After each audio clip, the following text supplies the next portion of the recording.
তখন তার মা বাবার গুরুত্বগুলো বোঝা যায়। তোমার বাবা থাকতে তোমাকে খাওয়াইবে কিভাবে, কিভাবে রুজি রোজগার করবে, তোমার বাবার টেনশন আছে না নাই? মা বাবা দুনিয়াতে আসতে আপনাকে কিভাবে খাওয়াইবে, কিভাবে রুজি করবে, এটা কি সন্তানের চিন্তা করা লাগে না মা বাবার চিন্তা করা লাগে? মা বাবার চিন্তা করা লাগে। মা হয়তো বাবা মা দুনিয়ার মধ্যে যখন থাকে, আপনি কিভাবে খাইবেন কোনো চিন্তা করা লাগে না, ঘর কিভাবে চলবে কোনো চিন্তা করা লাগে না, জায়গা জমি কিভাবে ক্রয় করবে কোনো চিন্তা করা লাগে না, কারণ বাবা মা নামক এই ব্যস্ত দুনিয়ার মধ্যে আছে, এই জন্য কোনো চিন্তা করা লাগে না। বাবা মা যখন দুনিয়া থেকে বিদায় নেয়, বিভিন্ন চিন্তা আইসা আমাদের গ্রাস করে, কি করে না? এই জন্য আল্লাহ বলেন, আমি তোমাদেরকে মেসেজ দিতেছি, আমি আল্লাহর ইবাদত করবা, এরপর ওয়াবিল ওয়ালিদাইনি ইহসানা, মা বাবার সঙ্গে ভালো ব্যবহার করবা। সুবহানাল্লাহ। কারণ এরা দুনিয়াতে আসার ক্ষেত্রে, তুমি দুনিয়াতে আসার ক্ষেত্রে এটা হলো একটা মাধ্যম, এই মাধ্যম জিনিসটাকে তুমি কদর করতে হবে। যদি তাদের সঙ্গে যদি ভালো ব্যবহার না করো, খারাপ ব্যবহার যদি করো, তাহলে দুনিয়া আখিরাত আমি আল্লাহ বরবাদ করে দেব। বলেন নাউযুবিল্লাহ। মা বাবার সঙ্গে ভালো ব্যবহার করা দরকার আছে না নাই? যদি কষ্ট হয় তাও ব্যবহার করা লাগবে কি লাগবে না? বললেন মা বাবা এমন একটা কাজ করতেছে যে কাজটা ইসলাম সমর্থন করে না, ধরেন একটা শিরিক কাজ করতেছে যেটা আল্লাহর সঙ্গে শরীকদারি করে, কিন্তু দেখা যায় মা বাবাও আপনাকে দাওয়াত দিতেছে, ওই সময় মা বাবাকে আপনি দমক দিতে পারবেন না। সুবহানাল্লাহ। যদি মা বাবা এমন একটা কাজ করতেছে যে কাজটা ইসলাম সমর্থন করে না, শিরিক করতেছে, বেদাত করতেছে, এমন একটা জিনিস করতেছে, ওই সময় আপনি দমক দিতে পারবেন না। হ্যাঁ, আপনি নসিহত করতে পারবেন, মা বাবা এই কাজটা ইসলাম সমর্থন করে না, এটা ভালো কাজ না, এগুলো করিলেন না।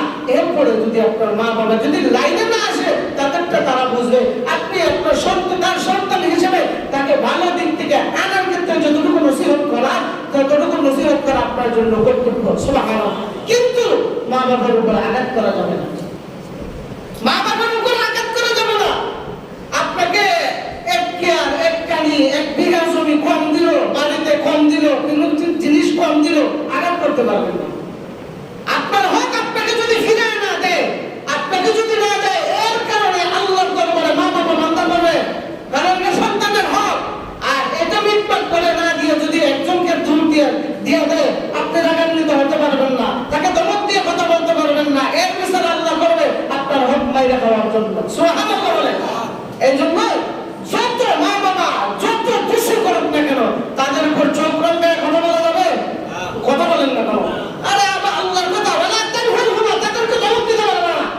তার সঙ্গে ওয়াবিল ওয়ালিদাইনি ইহসানা, সৎ আচরণ করবা, ভালো ব্যবহার করবা। তোমার কোনো ব্যবহারের কারণে মা বাবা যদি গুনাহের কাজও করে, তোমার কোনো ব্যবহারের কারণে তার অন্তরে যেন কষ্ট না হয়। হ্যাঁ, তোমার হক যদি মেরে খায়, তোমার হকগুলো যদি অন্য ভাই বোনদেরকে নিয়ে দেয়, তাহলে এর কারণে মা বাবা আল্লাহর দরবারে বান্দা করবে। আর হাসরের ময়দানে যদি হক ফিরে পান, এর চেয়ে সুখী আর কেউ হতে পারে? কথা বলে না। আরে হাসরের মাঠে সবচেয়ে নিঃস্ব কে হবে জানেন? সবচেয়ে নিঃস্ব কে হবে, সবচেয়ে গরিব কে হবে জানেন? নেক আমল থাকা সত্ত্বেও এই নেক আমল কোনো কাজেই আসে না, এই নেক আমলের কোনো দরকার আছে না। কিন্তু দুনিয়াতে যদি কেউ যদি আপনার হক মেরে খায়, হাসরের ময়দানে আল্লাহ বাঁধবে কি বাঁধবে না? ওই দিন আল্লাহর কাছে যদি আপনি বিচার চান, ওই ব্যক্তি আমার হক মেরে গেছে, আমার এটা বিচার করে দেয়, তখন আল্লাহ বলবেন ঠিক আছে, তার পাওনাটা তুমি দিয়ে দাও। টাকা পয়সা থাকবে ওই সময়, জমি জমা থাকবে হাতে, একটাই থাকবে, কোনটা? নেক আমল থাকবে। বলবে তার গুনাহটা তুমি নিয়ে নাও, তার নেক আমল তুমি সব, তোমার নেক আমল সব তাকে দিয়ে দাও। বলেন সুবহানাল্লাহ। ওই সময় ধনী হলো ওই ব্যক্তি। তো চিন্তা কিসে? আপনার মা বাবা যদি আপনার উপর জেদ বসত কোনো কিছু না দেয়, কোনো চিন্তা করার দরকার নাই, দমক দেওয়ার দরকার নাই, অসুবিধা নাই, আলহামদুলিল্লাহ বলে চলেন, চালায়া যান, আপনাকে আল্লাহ করাবে না। সুবহানাল্লাহ। আর যে সমস্ত মা বাবারা এই দুনিয়াতাবাজি করেন, আল্লাহর কসম করে বলি, আপনার হকটা আপনার সন্তানের কাছে ফিরিয়ে দেন। আপনার সন্তানের হকটা যদি না ফিরিয়ে দেন, এক ছেলে মহব্বত করে এই জন্য তাকে দুনিয়া সবকিছু দিয়ে দিলেন, এটা ইনসাফ না।